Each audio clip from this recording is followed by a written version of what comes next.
CH24 कशिश का दर्द भरा पास्ट और युग का डेविल।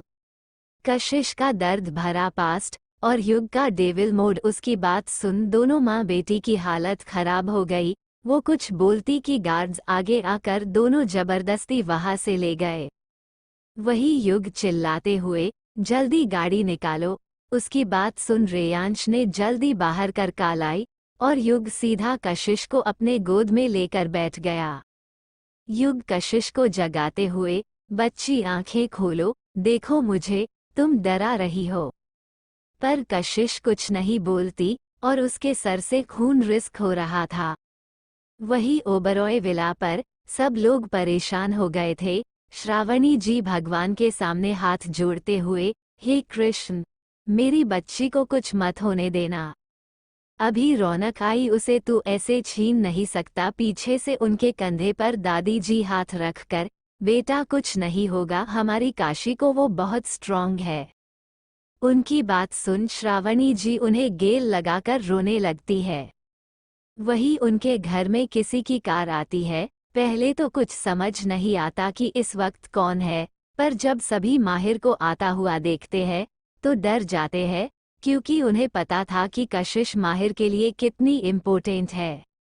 पूरा परिवार डर और सदमे में आ गया था। वही माहिर सबको बाहर खड़ा देख मुस्कराते हुए अंदर आया और सबको नमस्ते किया। दादाजी जानते थे अभी यह जो भी होने वाला है वो शायद माहिर बर्दाश्त भी ना करे, लेकिन तब भी अपनी कोशिश करते हुए, खुद को नॉर्मल दिखाते हुए, उन्होंने माहिर से कहा, अरे माहिर बेटा, आप ये फॉर्मेलिटी क्यों निभा रहे हो, आप तो हमारे पोते जैसे हो। उनकी बात सुन माहिर हंसते हुए, अरे दादाजी, माना मैं आपका पोते जैसा हूँ, पर अब ये घर मेरी बहन का ससुराल है, तो बिना किसी तमीज के कैसे कुछ कर सकता हूँ।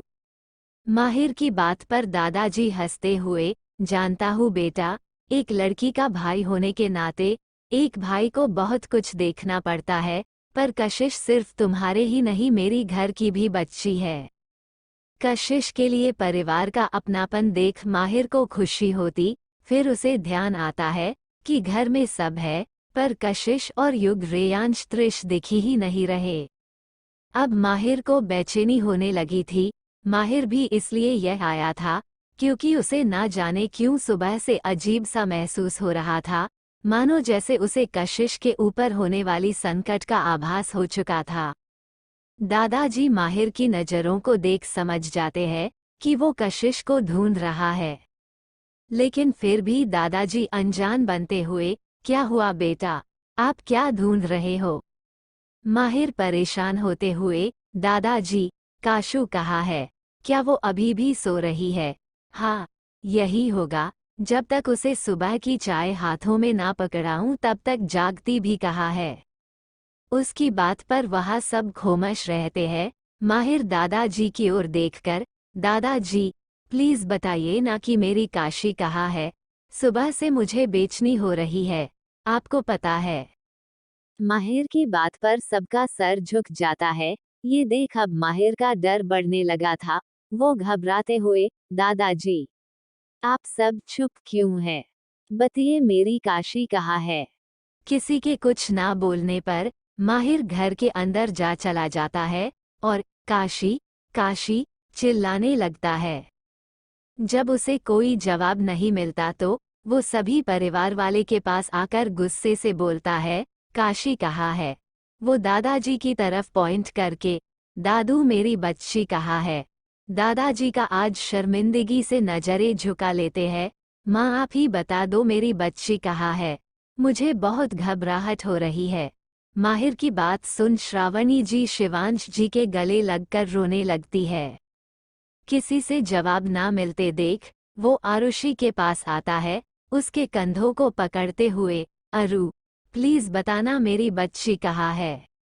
उसकी बात आरुषि रोने लगती है। माहिर घबराते हुए, प्लीज अरु बताना मेरी बच्ची कहाँ है, क्या हुआ है? सबके सब क्यों कुछ नहीं बोल रहे, और तू इतना रो क्यों रही है? मैं तेरे आगे हाथ जोड़ता हूँ। आरुषि रोते हुए, अटकते हुए बोलती है, नहीं माही, माहिर आप हाथ मत जोड़िए, मैं बताती हूँ। इतना कहकर फफक कर रो पड़ती है। माहिर आरुषि का चेहरा पकड़कर, हाँ, बोल ना अरु, क्या हुआ है, मेरी बच्ची कहाँ है? आरुषि रोते हुए, माँ माहिर, वो यह आज कशिश अपनी पहली रसोई कर रही थी। हम हम हम सब खुश थे, पर तभी यह बुआ और उनकी बेटी मधु आई थी। उसने काशी को बहुत बुरा कहा, और जब भाई और काशी ने जवाब दिया तो उस मधु ने काशी के ऊपर वास फेंक कर मार दिया, जिससे उसके सर पर गहरी चोट आ गई, और युग भाई अभी जस्ट उसे हॉस्पिटल लेकर गए हैं। और इतना कहकर वो माहिर के गले लगकर रोने लग गई। वही माहिर को तो मानो किसी तरह का सदमा लग गया था, वो कुछ नहीं बोल रहा था। पूरा परिवार परेशान हो गया था। दादाजी माहिर के पास आकर उसके कंधे पर हाथ रखा, जिससे माहिर को होश आया। उसके आंखों से झरझर आंसू गिरने लगा। वो वही घुटनों के बाल बैठ गया, और चिल्लाते हुए, उसकी चीख में इतना दर्द था कि पूरा ओबरॉय परिवार हिल गया। माहिर खड़ा होकर बेसुधी में बोला, मैं ये क्या कर रहा हूँ? मेरी बच्ची वहाँ मर रही है, और ऊपर से उसे खून की समस्या भी है। उसकी बात सुन पूरा परिवार हैरान परेशान हो गया। आरुषि उसके पास आकर, माही, आप ये क्या कह रहे हैं? उसकी बात सुन माहिर गुस्से से, वही जो सच है, आप लोग मेरी बच्ची को एक दिन संभाल नहीं पाए। दादाजी माहिर को समझते हुए, बेटा, ऐसा नहीं है।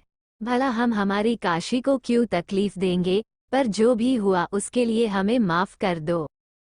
उनकी बात सुन माहिर रोते हुए, क्या करूं मैं दादाजी, बचपन से मेरी बच्ची दर्द में थी और अब ये, क्या करूं मैं? श्रावणी जी समझते हुए, बेटा अभी हमें अस्पताल चलाना चाहिए।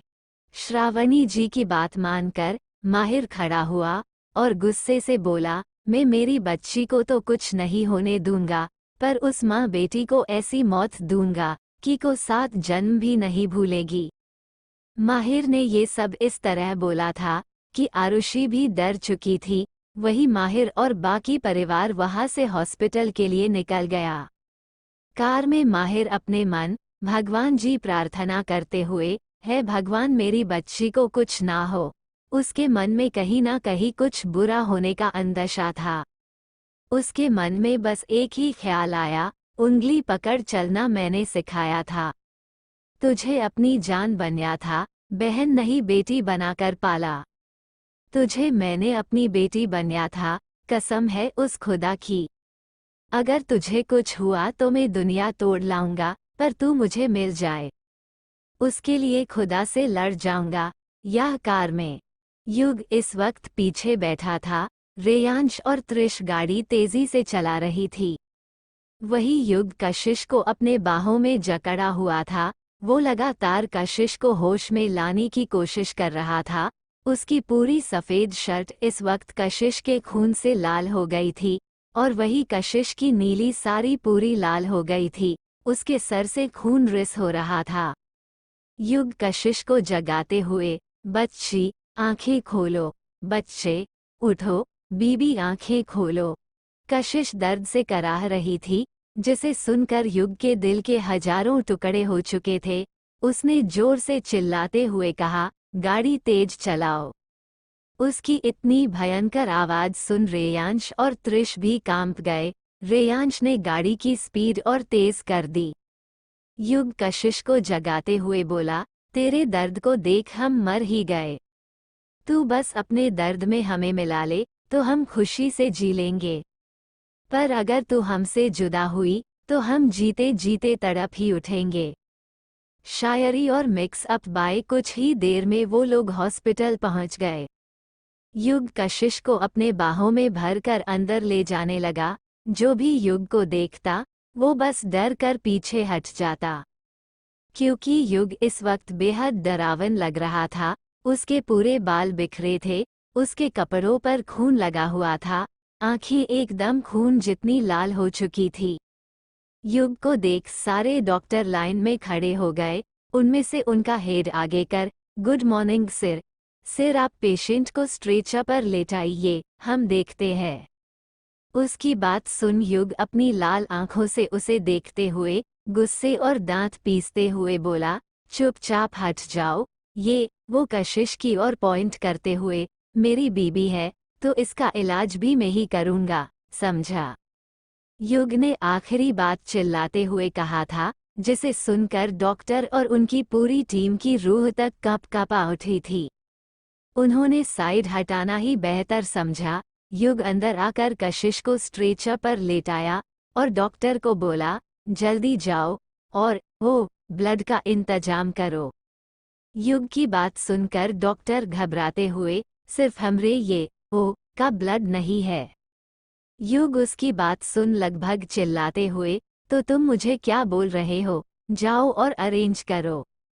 जी सिर कहकर डॉक्टर जाने लगा तो माहिर अंदर आते हुए, उसकी जरूरत नहीं है, मेरा और उसका ब्लड ग्रुप सेम है। माहिर की बात सुनकर डॉक्टर उसे ले जाकर ब्लड डोनेशन की तैयारी करवाते हैं। वही युग ध्यान से कशिश का पहले खून साफ करता है, फिर सिर पर टाका लगवाता है, क्योंकि कशिश के सर पर बहुत गहरा घाव था। फिर उसको अच्छे से बैंडेजिंग करता है और उसे ब्लड लगाकर दावा दे देता है। इस वक्त में युग के चेहरे पर कोई भाव नहीं था, वही माहिर ब्लड देकर आ चुका था। बाहर पूरा रायचंद और ओबरॉय परिवार मौजूद थे। सब हो जाने के बाद युग के पास कशिश का ब्लड रिपोर्ट आता है, जिसे पढ़ाकर युग के बोहे आपस के जुड़ जाती है। उसने खुद को शांत करके बाहर आया। उसके आते ही पूरा परिवार भीड़ लगाकर युग से पूछने लगा, युग कशिश कैसी है। उनकी बात सुन युग माहिर के तरफ मुड़ा और उसका कॉलर पकड़कर अपनी तरफ खींचा और गुस्से बोला, मेरी काशी की ऐसी हालत कैसी हुई। उसकी बात सुन माहिर अपना कॉलर छुड़वाते हुए, मेरी नहीं तेरी वजह से, तेरे होते हुए काशी को चोट कैसे लगी। युग चिल्लाते हुए, ओह जस्ट शट अप। वो माहिर के मुक्का जड़ते हुए, काशी को ब्लड इश्यू कैसे है और उसके ब्लड में एक नशे की दवा का सैंपल कैसे आया।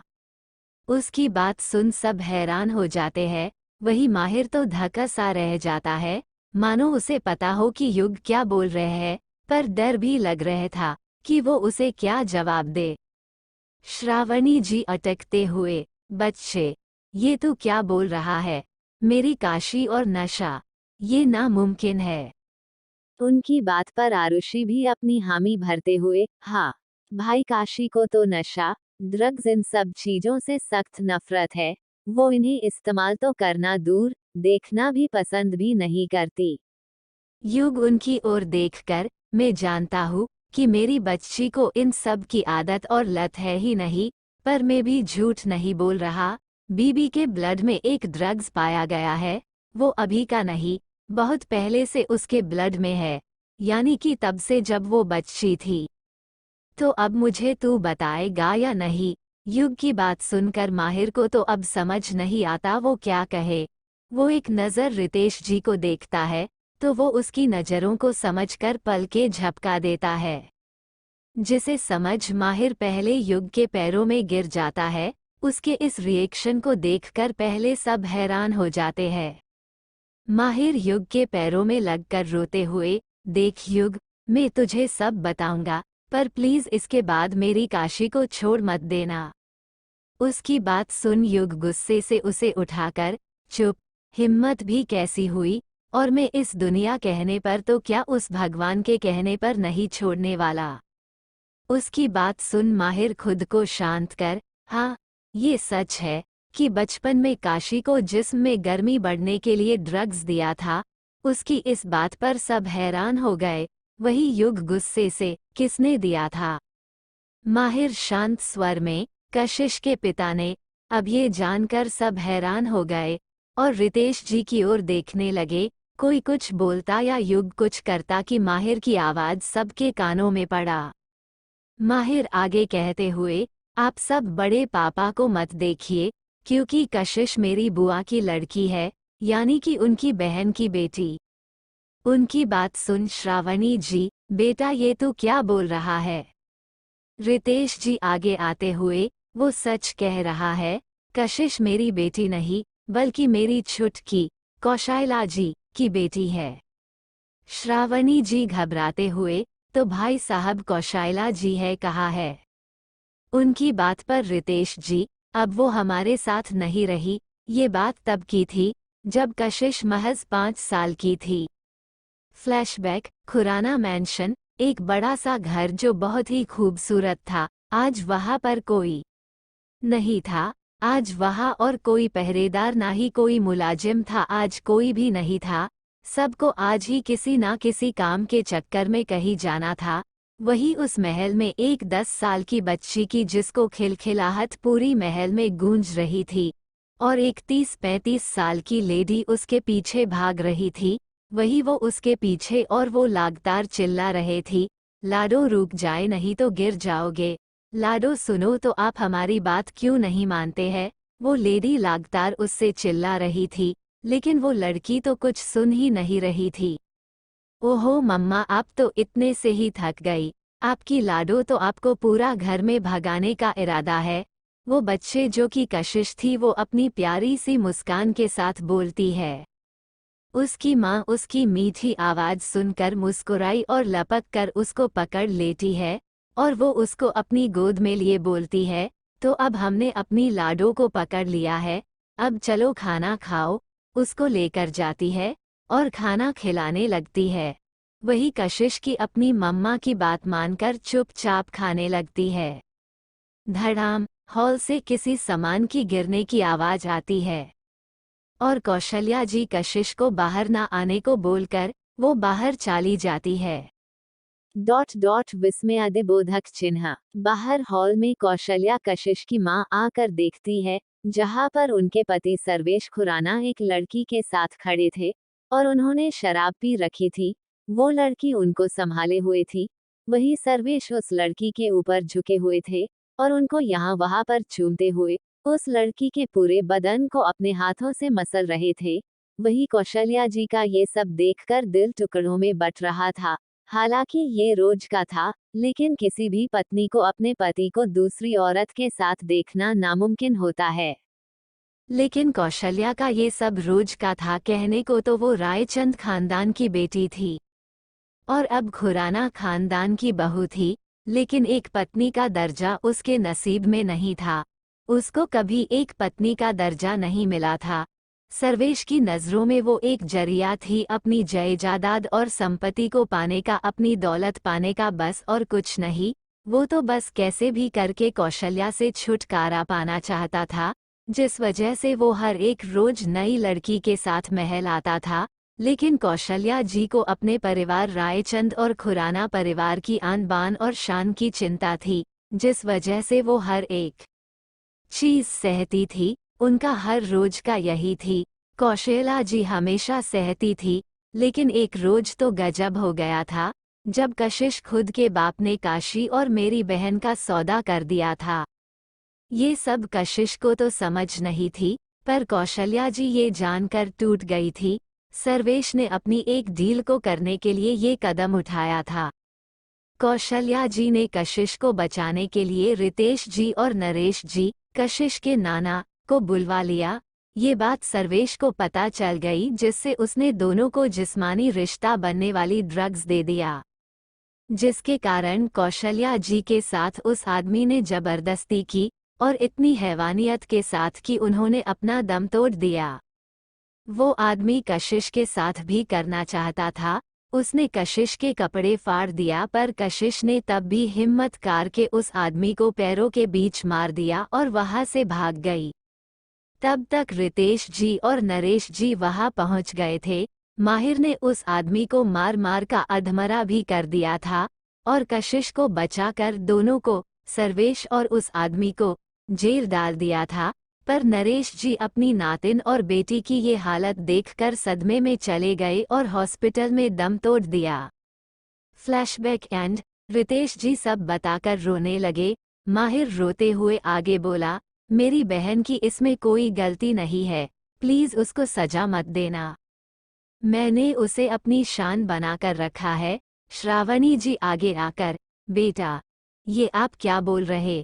मेरी काशी पूरी शिवजी की काशी नगरी की तरह पाक है, हम उसे सजा क्यों देंगे?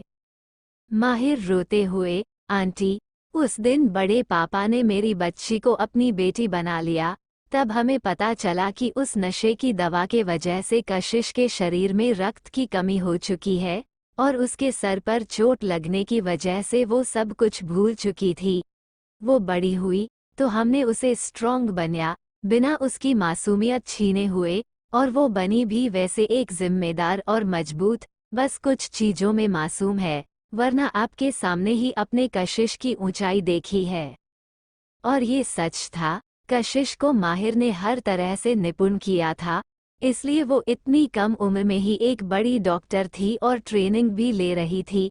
उसने बच्चों और बुजुर्गों के लिए एक एनजीओ और ट्रेनिंग सेंटर बनाया था। आज पूरा ओबरॉय खानदान को फक्र था कि कशिश उनकी बहू है। वही युग की आंखें इस वक्त लाल हो गई थी, अपनी बीबी का इतना दुख भरा अतीत जानकर। उसके अंदर का शैतान आज जाग चुका था। जब सबकी नज़र युग पर गई तो सब डर कर पीछे हो गए, क्योंकि युग अपना डेविल मोड में आ चुका था। वही युग गुस्से से उबलते हुए बोला, रेयांश, मिस्टर सर्वेश खुराना और उस आदमी को ढूंढ कर हेल चैम्बर में ले जाओ, आज रात में सबके कर्मों का हिसाब करूंगा।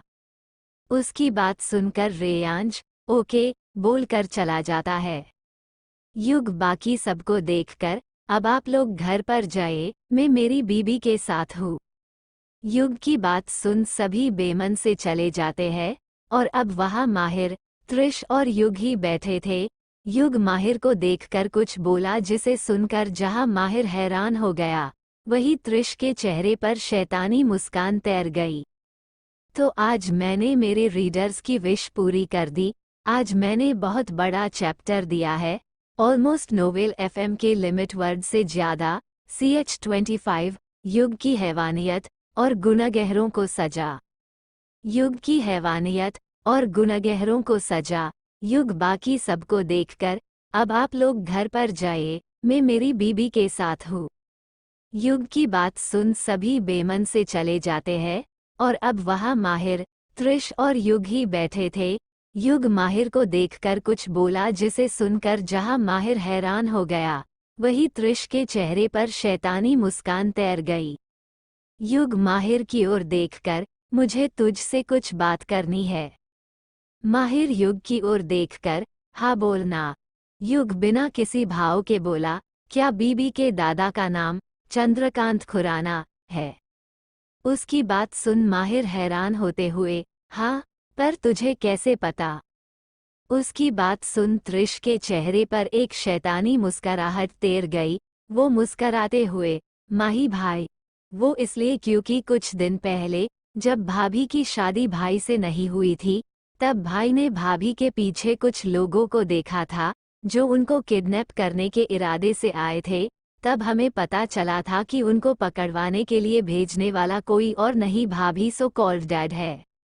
माहिर हैरान होते हुए, ये बात मुझे पता कैसी नहीं चली? युग बिना किसी भाव के शीशे से आर पर अपनी जान को देखकर कहता है, क्योंकि तेरे वफादार बॉडीगार्ड्स को काम में फंसाकर वो अपने मंसूबे को पूरा करने चाहते थे। माहिर परेशान होते हुए, पर क्यों? वो आदमी मेरी बच्ची से चाहता क्या है? त्रिश बीच में आकर, एकदम सीरियसनेस के साथ, वो भाभी से सारी प्रॉपर्टी चाहता है। माहिर गुस्से से, अब इसका मतलब क्या है? युग माहिर की तरफ मुड़कर, जब सर्वेश खुराना ने अपनी बेटी और बीबी के साथ गलत करने के जुर्म में जेल चला गया था, तब ये बात चंद्रकांत खुराना ये बर्दाश्त नहीं कर पाए, क्योंकि कशिश की मॉम उनके बहुत अजीज थी। जिस वक्त उन्हें उनके बेटी जरूरत पड़ती, तब कशिश की मॉम ने ही उनका साथ दिया था। लेकिन जब उन्हें पता चला कि उनके रेप और मौत की वजह खुद उनका बेटा है, तो अब उनसे बर्दाश्त नहीं हुआ। उनके सहने की सीमा टूट चुकी थी, इसलिए उन्होंने अपनी एक वसीयत बनाई, जिसमें उन्होंने अपनी पूरी प्रॉपर्टी कशिश के नाम कर दी, जब सर्वेश खुराना जेल से छूट कर आया तो उसने चंद्रकांत जी को रेलिंग से धक्का दे दिया, ये सोचकर कि सारी प्रॉपर्टी उसकी हो जाएगी। पर नहीं, जब उसने कशिश के बारे में जाना तब उसका गुस्सा आसमान तक पहुंच गया। पर तब तक तू खुद एक माफिया हो चुका था और तूने कशिश के पास की सुरक्षा काफी हद तक बढ़ा दी थी, इसलिए वो अब तक चुप था। उसकी बात सुन माहिर का खून उबलने लगता है। वो गुस्से में अपना हाथ दीवार पर दे मरता है और दांत पीसते हुए, इससे बड़ा धोखेबाज इंसान हमने देखा नहीं। ना जाने कैसी आदमी है, अपने बाप तक को नहीं बख्शा। युग सर्द आवाज में, उस सर्वेश खुराना को उसके कर्मों की सजा मिलकर रहेगी। माहिर, उसने मेरी बीबी का सारा बचपन खराब कर दिया, जिसके ऊपर मुझे किसी की नजरें बर्दाश्त नहीं। उसे किसी को बेचने की हिम्मत की है, उसे तो मैं तड़पा तड़पा के मरूंगा, ऐसी मौत दूंगा कि उसके सारे पुरखे तक हिल जाएंगे। ये सब बोलते वक्त युग की आंखें अंगारे बरसा रही थी, जिसे देख माहिर और त्रिश भी डर गए। भाई अब डरते भी क्यों ना, devil smile with horns mafia अपने फार्म में जो आ रहा था। अचानक त्रिश का फोन बजता है। वो एक्सक्यूज करके वहां से थोड़ी दूर जाकर बात करके आता है। वो युग की ओर देखकर, भाई सर्वेश खुराना और वो आदमी दोनों को हेल बेसमेंट में ले आएगा है। युग बिना किसी भाव के, तुम दोनों जाओ वहां और उन सब का ऐसा ध्यान रखना कि उनकी रूह तक कांप जाए और उनका टॉर्चर लेवल इंक्रीज होता रहना चाहिए। जब तक मैं वहां ना आ जाऊं। उसकी बात सुन माहिर कुछ बोलने वाला था कि युग ने उसे अपना हाथ दिखाते हुए, तुझे मेरी बीबी की चिंता करने की जरूरत नहीं है, जो करना है मैं कर लूंगा। माहिर अब कुछ नहीं बोलता, क्योंकि वो जान चुका था कि युग को बोलकर कुछ फायदा नहीं है। वो कशिश के लिए पागल और दीवाना बनता जा रहा है। अगर अब उसने कुछ बोला तो उसका गुस्सा यही निकलना शुरू हो जाएगा। इतना सोचकर माहिर बेमन से वहां से निकल गया। वही युग बिना किसी भाव के कशिश के वार्ड में जाता है। इस वक्त युग की आंखें नम और पूरी लाल थी। उसकी आंखों से उसका गुस्सा भापना नामुमकिन था। वो साइड में बैठ गया और कशिश के हाथों को अपने हाथों में भरकर, तूने कितना दर्द सहा लिया, हमें पता भी नहीं चला, खुशियां हमने देखी तेरी, पर उसका गम समझ ही ना सके। तुझसे मोहब्बत पहले दिन ही कर बैठे, लेकिन अब दर्द से जुड़ना बाकी है और मैं बनूंगा तेरा ऐसा हमराही, कहने को खुदा ना कह सके। हिट लाइफ शायरी एंड मेक प्रॉपर बाय। उसके ये लफ्ज युग का हाल बयां कर रहे थे कि वो कितना टूट चुका था। अपनी जान का इतना दुखद भर अतीत जानकर वो अब कशिश के गुनहगारों को ऐसी सजा देने वाला था जिसके बारे में किसी ने ख्याल में भी नहीं सोचा था। वो कशिश का हाथ पकड़कर उसे शिद्दत से देखते हुए बोला, बीबी, तुम्हारी कसम, जिसने भी तुमसे तुम्हारी जिंदगी और तुम्हारी माँ का प्यार छीना है, अगर आज उन लोगों को उनकी मौत ना दिखा दी तो मेरा नाम भी युग ओबरॉय नहीं। इतना कहकर उसने कशिश के माथे को शिद्दत से चूम लिया। कुछ देर युग ऐसे ही कशिश के पास रहा, तभी वार्ड का डोर नॉक हुआ। युग ने सर्द आवाज में, कम इन। उसकी परमिशन के साथ आरुषि अंदर आई। युग कशिश का हाथ पकड़े हुए ही, मैं कुछ काम से बाहर जा रहा हूँ, तो तुम बीबी के पास ही रहना और अगर कोई भी तकलीफ हुई इसे तो देख लेना। युग की बात सुन आरुषि शांत स्वर में, चिंता मत करो भाई, काशू को मैं कुछ नहीं होने दूंगी, प्रोमिस। उसकी बात सुन युग कशिश की ओर देखकर, बीबी जा रहा हूँ, तुम बस अपना ध्यान रखना, ये कहकर वो वहां से चला गए। और आरुषि भी कशिश का हर तरफ से ध्यान रखने लगी। यहाँ युग कार में, युग अपनी कार चला रहा था। इस वक्त उसके सर पर गुस्सा सवार था। उसके कानों में बस माहिर और रितेश जी की कही बात घूम रही थी। अपनी जान का दर्द महसूस कर रहा था युग। आज एक हार्टलेस माफिया की आंखों में भी अपनी जान का दर्द भरा कल जानकर अक्स गिर चुके थे। वो अपनी गाड़ी भागता जा रहा था। कुछ देर बाद वो एक पहाड़ पर आकर उसकी कार रुकती है। युग गुस्से से तमतमाते हुए बाहर आता है और वही घुटनों के बल बैठ जोर से चिल्लाते हुए कैस एस एस एस एस एस एस एस एस शी। उसने इतने दर्द और गुस्से से भरकर चिल्लाया था कि आसमान भी उसको देख कांप उठा और बिजली कड़कने लगा। युग गुस्से से, तुम्हें मैं कोई तकलीफ नहीं होने दूंगा बीबी, बस अब मैं आ चुका हूँ, जो भी तुम्हें रुलाएगा उसकी आत्मा उसके शरीर से निकल दूंगा। वो कशिश का चेहरा याद करते हुए सनक के साथ उस चांद को देखकर बोला, अगर तू ठीक है तो सब ठीक है, तेरे होने से ही मुझ में नूर है। अगर किसी ने तुझ पर नजरें भी गड़ाई तो बाखुदा उसकी मौत मेरे हाथों से तय है। और फिर खुद को शांत करके कार में जाकर बैठ गया। लगभग आधे घंटे बाद वो एक जंगली एरिया में पहुंचा, जहां हर तरफ पेड़ ही पेड़ था। आसपास से जंगली जानवर, शेर, चीता, जंगली कुत्ते, बंगाली टाइगर ईगल, जंगली मांस खाने वाले कौए की चीखें सुनाई दे रही थी। पूरे जंगल में जंगली चूहे, लाल आंखें वाले चूहे, तलब में पिराना की मछली जो इंसान और जानवर के खा जाते हैं, कोबरा, सांप, सारे जानवर वह मौजूद थे। उस जगह के बीचों बीच एक शानदार हवेली मौजूद थी। युग जब वहां गया तो सारे गार्ड्स ने अपने सर झुका लिया। युग बिना किसी भाव के वहां से चला जा रहा था। कुछ देर बाद वो एक बेसमेंट में आया, जहां औरतें और आदमियों की चीखने की आवाज आ रही थी। युग सीधा अंदर चला गया। उसे देख रेयांश, त्रिश और माहिर हट जाते हैं। युग सीधा आकर मास्टर किंग साइड सोफा पर बैठ जाता है। वही रेयांश उसके लेफ्ट, माहिर उसके राइट और त्रिश उसके पीछे खड़ा हो जाता है। सामने एक औरत, एक लड़की और दो ताउम्र आदमी बंदे बैठे थे। उन सबको देखकर ही लग रहा था कि ना जाने कितना मारा गया है। सबके शरीर पर बेल्ट, बिजली की तार और लोहे के रोड की पिटाई का निशान दिख रहा था, और उसके ऊपर नमक और मिर्ची के साथ बर्फ को भी चारों को छिड़का था, जिसके दर्द की वजह से सब कराह रहे थे। युग उन्हें देखकर तिरछी मुस्कान के साथ, तो खातिरदारी कैसी हुई तुम सब की।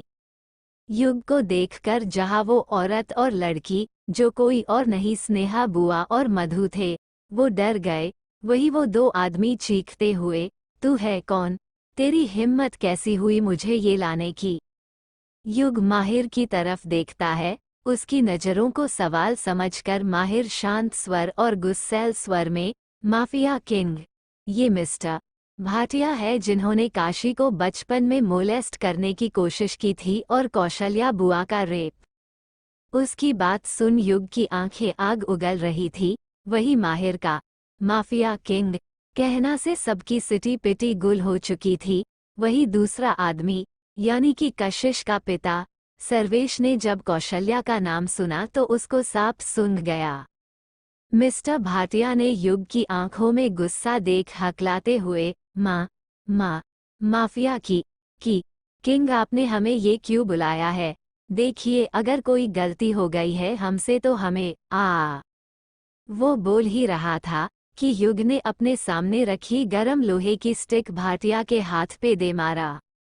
युग ने उसके गर्दन को पकड़ते हुए, बहुत हिम्मत आ गई है ना तुझे, एक औरत और बच्ची का रेप करेगा तो आज ऐसा हाल तेरा करूंगा जो तूने कभी सोचा भी नहीं होगा।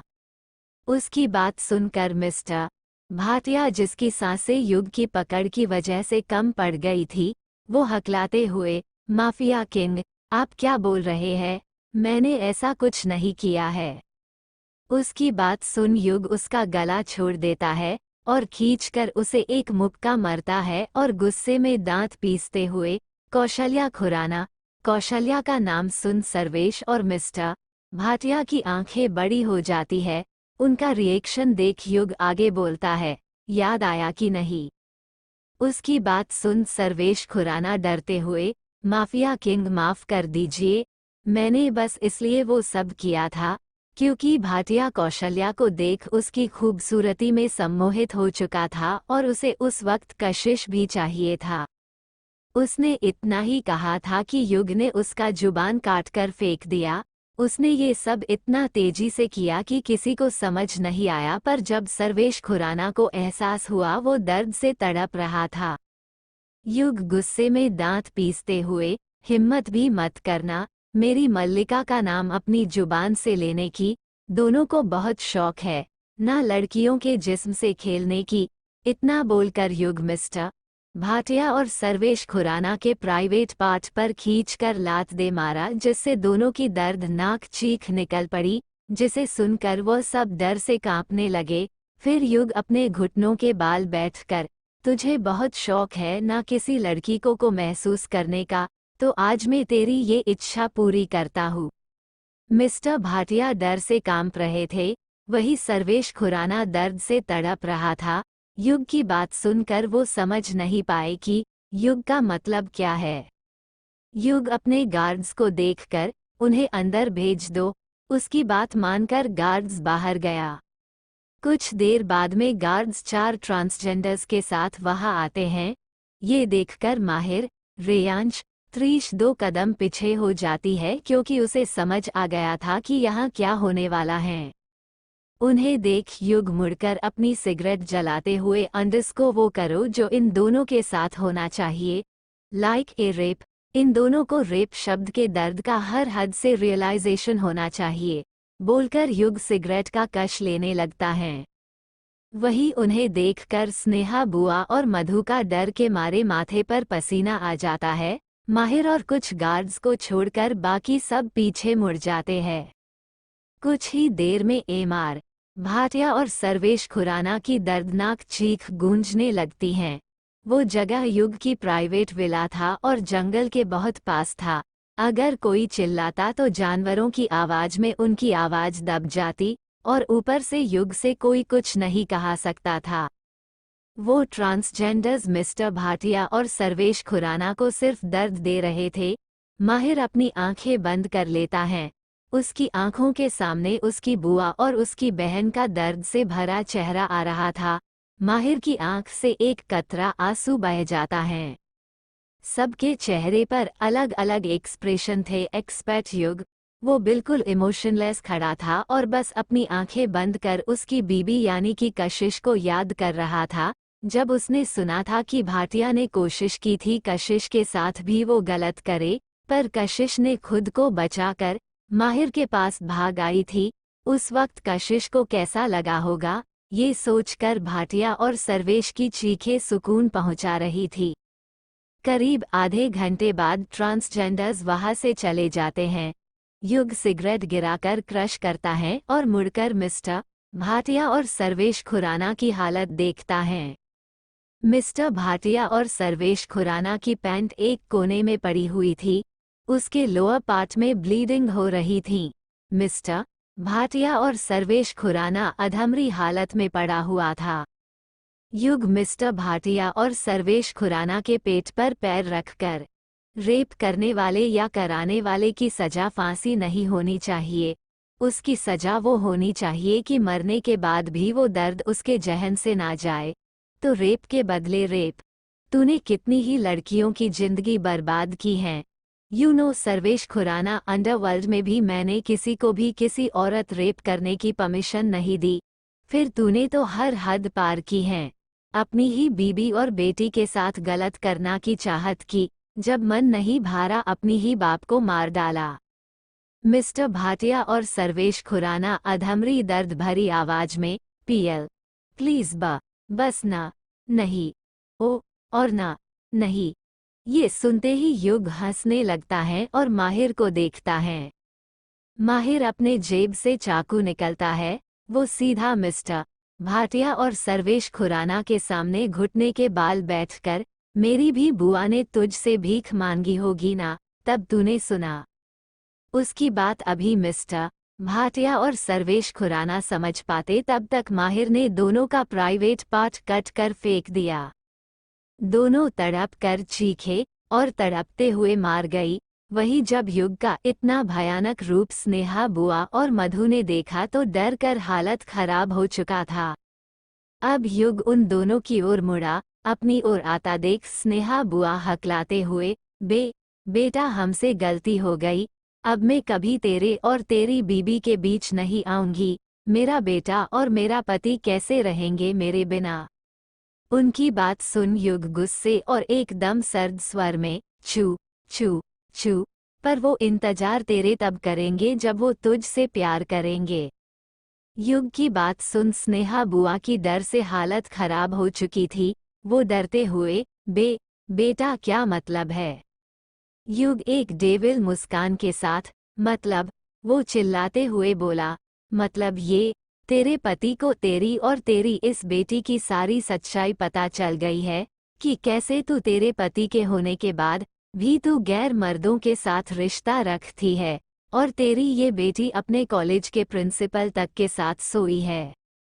युग की बात सुन मधु रोते हुए, हमें माफ कर दो युग, अब मैं कभी कशिश को कुछ नहीं बोलूंगी। युग मधु के बालों को पकड़ते हुए, बोलेगी तब, जब तू और तेरी ये माँ जिंदा रहेगी। मधु डरते हुए, मतलब? युग अपने गार्ड्स की ओर देखकर, इस लड़की को पिराना के तलब में पत्थर से बांधकर फेंको और इस औरत के लिए जंगली चूहे की सजा तय करो। उसकी बात मानकर वैसा गार्ड्स करते हैं, मधु को पत्थर में बंधकर पिराना मछली के तलब में फेंक देते हैं, जिसने सारी मछली मधु के शरीर को नोच कर खा लेती है और उसकी हाड़ी तक नहीं छोड़ती, और बुआ को एक पिंजरे में बंद करके उस पिंजरे को आग के आलते में डालकर जंगली चूहे छोड़ देता है, जिससे धीरे धीरे करके चूहे बुआ की मांस तक को नोच कर खा जाते हैं।